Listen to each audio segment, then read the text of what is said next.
Hi guys, me Rima Singh. Today I have brought a new topic, weather and climate. So let's begin.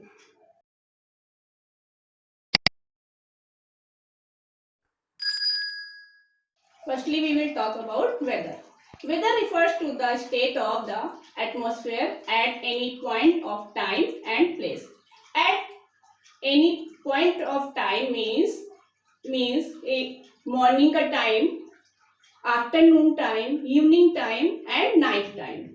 And and place means different place. Like if you are living in Haryana, so means Fatehabad, Sirsa, Hisar, different place. Weather of different place can be different at a same time means अगर आप suppose Fatehabad में रह रहे हैं और in the morning आपके फतेहाबाद में बहुत ही प्लेजेंट वेदर है, तो आपका अगर कोई रिलेटिव सिरसा रहता है, आप उससे बात करते हैं, तो it can be different temperature and different weather condition there. And climate refers to the sum total of weather conditions over a large area for a long period of time. Means weather climate का मतलब ये होता है कि किसी भी climate condition जो है किस लार्ज एरिया पर बहुत मतलब लार्ज एरिया पर और लंबे टाइम तक सेम कंडीशन रहती है. जैसे कि अगर हम क्लाइमेट के बारे में बात करते हैं तो हम क्लाइमेट के कंसीडर करने के लिए हम कोई भी लार्ज एरिया लेंगे. जैसे हम we can talk about climate of USA, climate of India, climate of Russia. In this way we can consider climate. And climate can be changed more than 30 years and many more. Now we will talk about difference between weather and climate.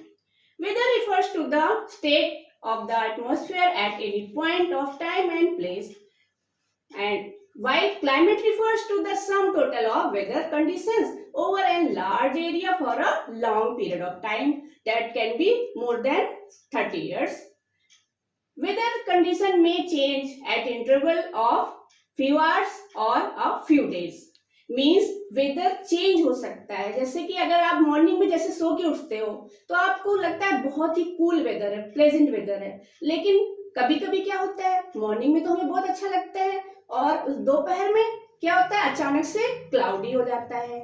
फिर एक दो घंटे बाद क्या होता है कभी कभी रेनफॉल हो जाती है, कभी क्या होता है सारे क्लाउड गायब हो गए, वापस सनलाइट आ गई, वापस सनी डे हो गया. Means it can B change at an interval of a few hours or a few days. Climate does not change so frequently. Yes, in my previous slide I have explained you it does not change. It is considered for a long period of time. Weather data are the observations recorded at a specific time. Means what is the meaning of specific times?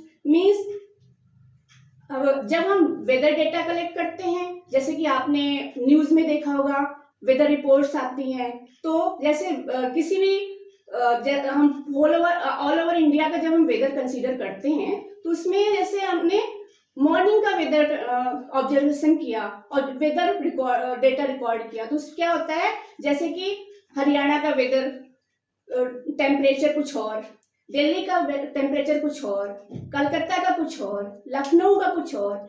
Means different place का same time पर जो temperature होता है, weather condition होती है, वो different होती है. Climate data is observation recorded over a long period of time more than 30 years. Means जब हम क्लाइमेट डेटा ऑब्जर्व करते हैं, रिकॉर्ड करते हैं, तो उसमें हम long period of time consider करते हैं. क्यों? क्योंकि क्लाइमेट फ्रीक्वेंटली चेंज नहीं होता है. क्लाइमेट चेंजिंग के लिए वो लॉन्ग टाइम लगता है, जो कि 30 साल से भी ज्यादा होता है timing. Now weather is studied over a small area and climate is studied over a large area. Means जब हम वेदर की बात करते हैं तो हम छोटे छोटे एरियाज को कंसीडर करते हैं, लेकिन जब हम क्लाइमेट के बारे में बात करते हैं तो हम लार्ज एरिया पर फोकस करते हैं. Now we will talk about atmospheric temperature. Heat we receive is known as solar radiation or insolation. Insolation means incoming solar radiation. Means sun से जो हम हीट रिसीव करते हैं, हमारी अर्थ सन से जो हीट रिसीव करती है उसको हम सोलर रेडिएशन और इंसोलेशन कहते हैं. यस, एज यू नो हमारी जो अर्थ है वो कैसी है, कर्व्ड है. That's why sun rays hit earth at different angles. You can see in this picture, this is our sun and its temperature is 6000 degree Celsius and it is away from our earth near about 150 million miles. And now from this picture you can understand it better. Yes, sun rays, it falls on the equator vertically, means 90 degree. It is falling straight at the equator. That's why equator is hottest region. Now as we move towards the equator to the pole, sun rays falling slanting and angles keep decreasing, like 90 degree, then 60, then 50, then 45, and when we reach to near the pole it becomes 0. Means polar region is the coldest region. In the same way it will happen in south pole also. The amount of heat which reaches us from the surface of the sun is very little. Means सन की surface से हमारे अर्थ तक जो heat पहुंचता है वो बहुत ही कम amount में होता है. We will try to understand this concept through this picture.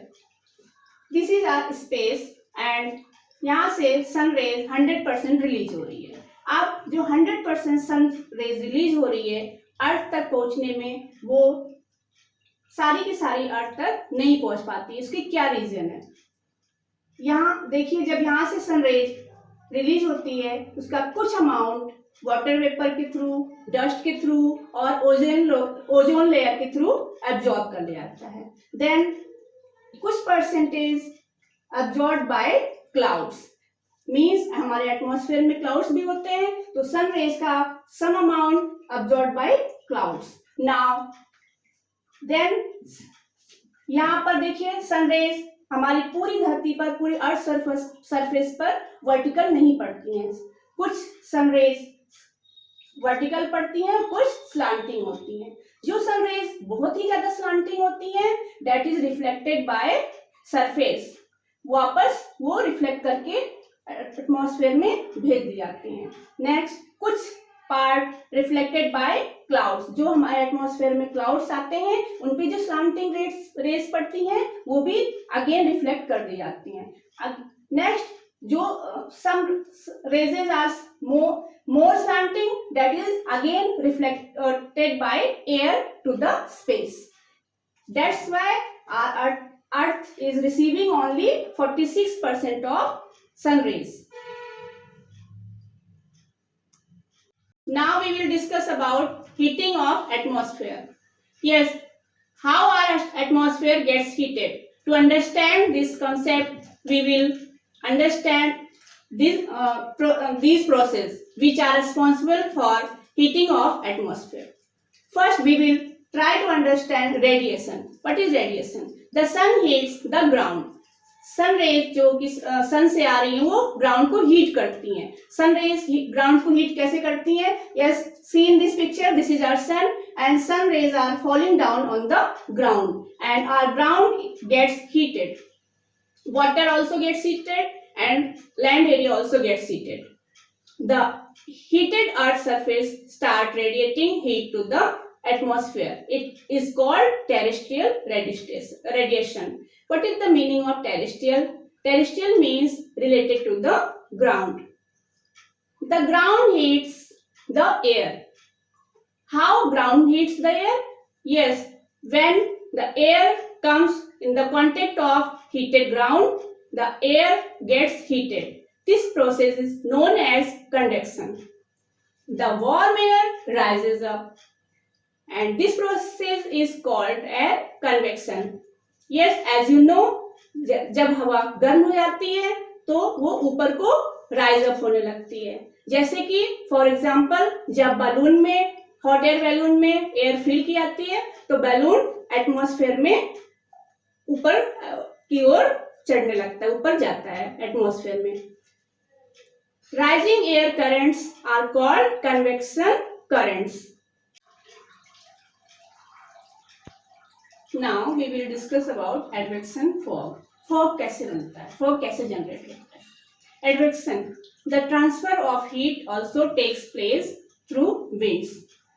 Yes, in this picture you can see this area is hot, it is heated. Whenever air from warmer area, moist area moves over a cooler surface and its temperature drops, means जब गर्म area से हवा cooler area की तरफ, colder area की तरफ जाती है तो क्या होता है, वो अपना टेम्परेचर ड्रॉप करती है, टेम्परेचर डिक्रीज करती है. और जब गर्म हवा के कांटेक्ट में गर्म हवा ठंडी सरफेस की कांटेक्ट में आती है तो फॉग फॉर्म्स होता है, फॉग जनरेट होता है.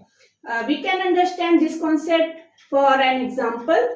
ये जब आपने देखा होगा सर्दियों में जब बहुत ज्यादा ठंड होती है, लाइक इन जैन मंथ और फेब मंथ, उस टाइम आप जब मिरर पर जब आप ब्लो करते हो, हवा मारते हो अपने मुंह से, तो क्या होता है, मिरर के ऊपर फॉग जनरेट हो जाती है. ऐसा क्यों होता है? ऐसा इसलिए होता है कि जो हमारे बॉडी का टेम्परेचर है वो हम ज्यादा होता है और जो बाहर का एटमॉस्फेयर का टेम्परेचर है वो कंपेरेटिवली कम होता है. इसलिए जब गर्म हवा ठंडी एटमॉस्फेयर के कांटेक्ट में आती है तो वहां पर फॉग जनरेट होता है. Thank you for watching this video. अगर आप किसी भी स्लाइड को आपने मिस किया हो तो आप रिवाइंड करके उस स्लाइड को दोबारा देख सकते हैं. Thank you.